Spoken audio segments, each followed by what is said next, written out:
British politics erupted into unprecedented chaos this week as Prime Minister Keir Starmer launched his most aggressive attack yet on Reform UK and Nigel Farage, sparking an extraordinary political confrontation that has left the Labour Party reeling from catastrophic polling numbers. The drama began during Starmer's keynote speech at the Labour Party conference in Liverpool, where he took direct aim at Reform UK's immigration policies, calling their proposal to deport lawfully settled migrants racist and immoral.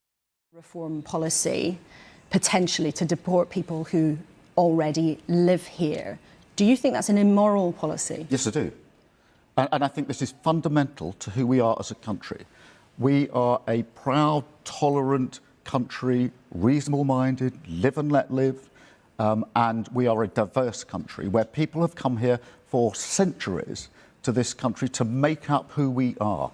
It is one thing to say we're going to remove illegal migrants, people who have no right to be here. I'm up for that.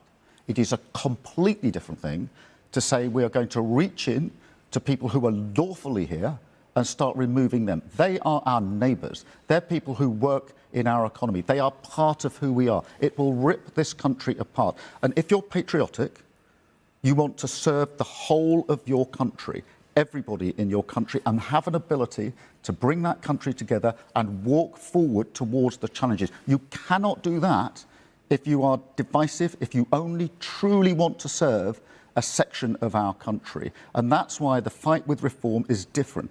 Most elections have always been Labour or Conservative.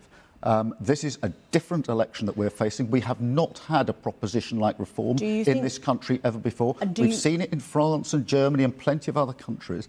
This is a different fight. The Prime Minister went even further, launching a personal attack on Farage himself. In a move that stunned political observers, Starmer branded Farage and his allies as snake oil merchants who don't believe in Britain. Here it is. We can all see these snake oil merchants on the right, on the left, but be in no doubt conference, none of them have any interest in national renewal because decline is good for their business. I mean, think about it. When was the last time that you heard Nigel Farage say anything positive about Britain's future? He can't. He doesn't like Britain, doesn't believe in Britain, wants you to doubt it just as much as he does. Just a point on that, Isabel, before I ask you to respond on the specifics. He talked about snake oil merchants on the left and the right. Who might he be referring to on the left?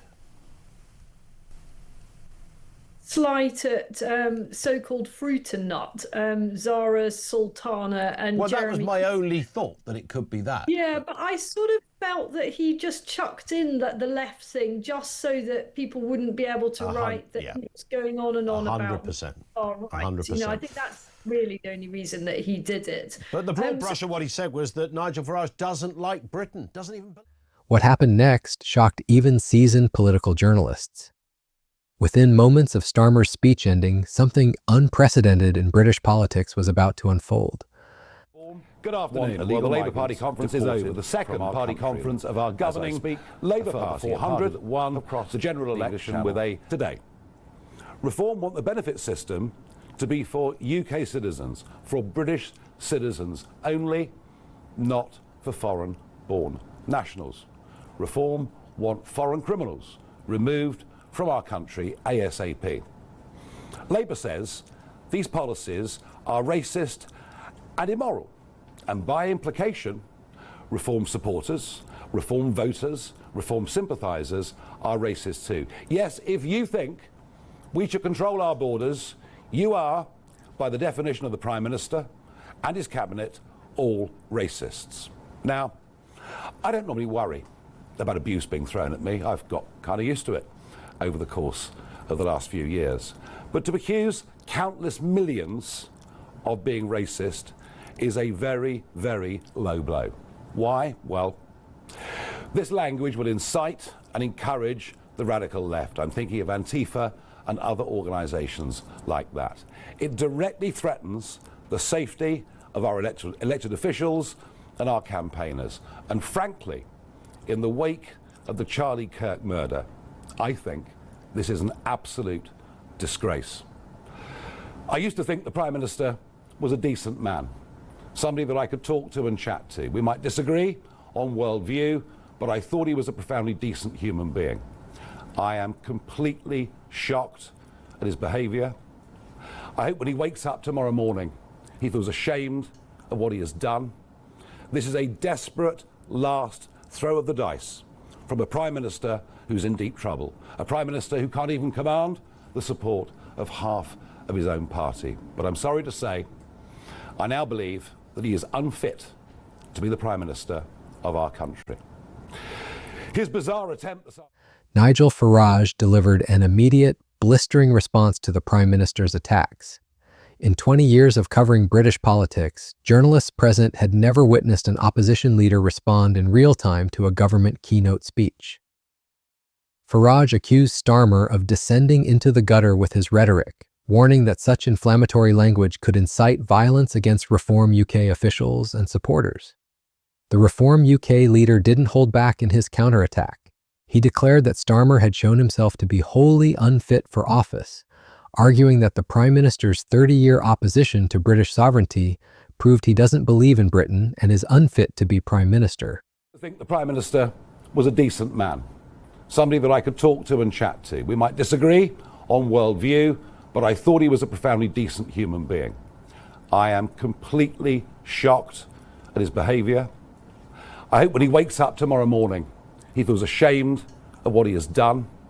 This is a desperate last throw of the dice from a Prime Minister who's in deep trouble, a Prime Minister who can't even command the support of half of his own party. But I'm sorry to say, I now believe that he is unfit to be the Prime Minister of our country.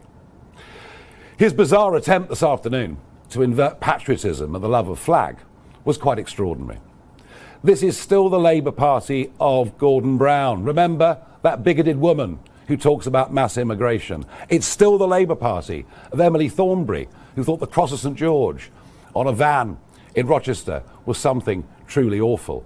It's a Labour Party that could never accept any sense of English identity, even if it was more tolerant of Scottish or Irish or Welsh identity. Starmer says, I don't like or love this country. Well, let me say this. For 30 years, I've fought... Farage's response highlighted a dangerous escalation in political rhetoric.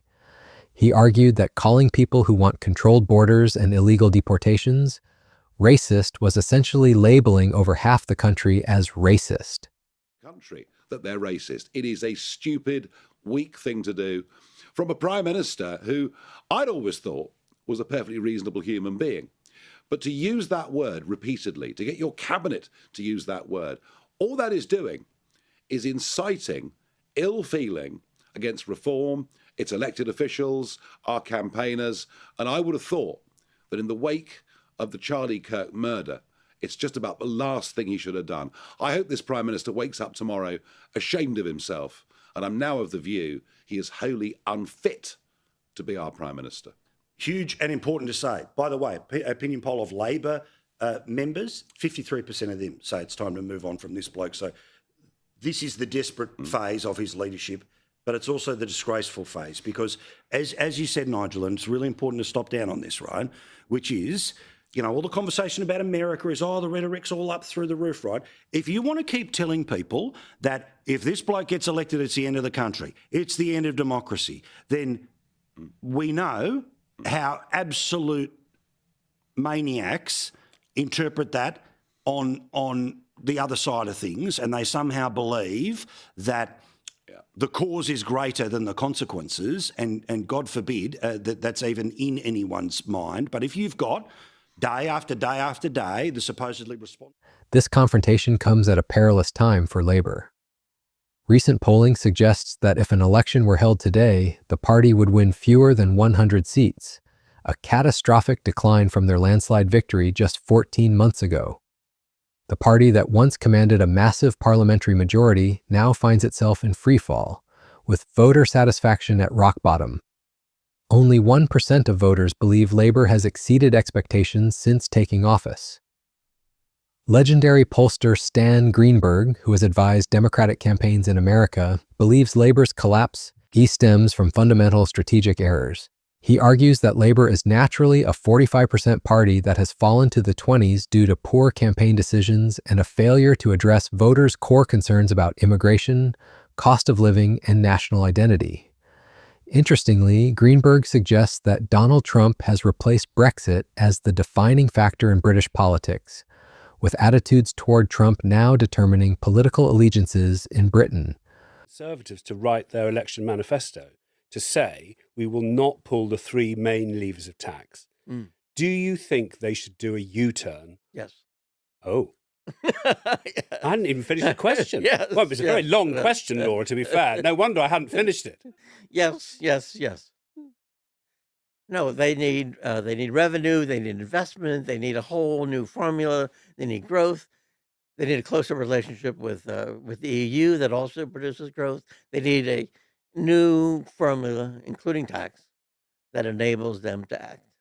I'm sure Stan is an old friend of, sister party of the Democrats, and I'm sure you have lots of contacts in the Labour Party. So I will just ask mischievously if you have told them these things, and which of those suggested things do you think they might do? So I have worked for Labour leaders, as you know, all the Labour leaders, since and including Blair. I have fed in my advice over the last 2 years, 3 years, and have had regular meetings with my friends. And to be honest, my closest friend was Rachel Reeves. She was the Blairite reformer who would convene members of parliament to hear me talk about what was happening in the U.S. The timing of this political crisis couldn't be worse for Starmer. Reform UK is surging in the polls, with some projections suggesting they could be on track to win a general election if current trends continue. Farage has promised to teach Labour a lesson in the May elections that British political history will never forget. Meanwhile, Labour faces internal turmoil as well. Speculation is mounting about potential leadership challenges, with names like Andy Burnham and Sadiq Khan being mentioned as possible replacements for the embattled Prime Minister. The party is experiencing its worst period under Starmer's leadership, with threats coming from multiple directions, both inside and outside the party. It's going to be very, very difficult. Labour are obviously fending off accusations of inappropriate funding or miscollected funding with Morgan McSweeney's $750,000. A study in the Daily Mail out today says just 1% of working voters think that Labour have exceeded expectations.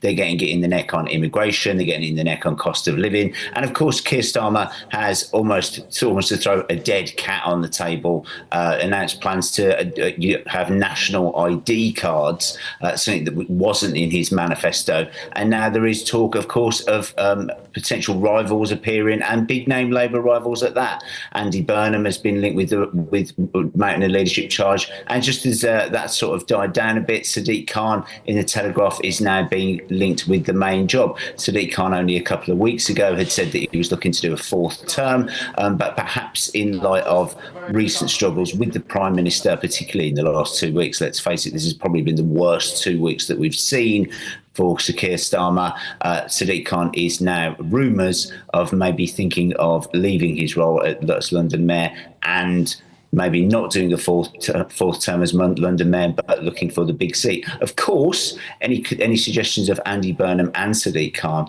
they would absolutely have to be found a safe seat. They would absolutely have to be an MP first. The Prime Minister's attempts to defend his record have fallen flat. In a tense interview with Laura Kinsberg, Starmer struggled to give clear answers on key policy questions, particularly around tax promises. His repeated phrase that the manifesto stands while refusing to rule out VAT increases has only added to the sense of a government in crisis. This political earthquake represents more than just a typical partisan squabble. Both leaders are framing the conflict as a battle for the soul of Britain itself. Starmer describes it as a fight that will define the country for years to come, warning against what he calls toxic division. Farage, meanwhile, positions himself as the defender of ordinary British people against an out-of-touch political establishment. As British politics enters this new phase of heightened confrontation, the stakes couldn't be higher. The collapse of Labour's support, the rise of Reform UK, and the increasingly personal nature of political attacks suggest that British democracy is entering uncharted and potentially dangerous territory. With local elections approaching in May and both parties preparing for what they describe as an existential battle, the coming months will likely determine not just who governs Britain, but what kind of country it will become.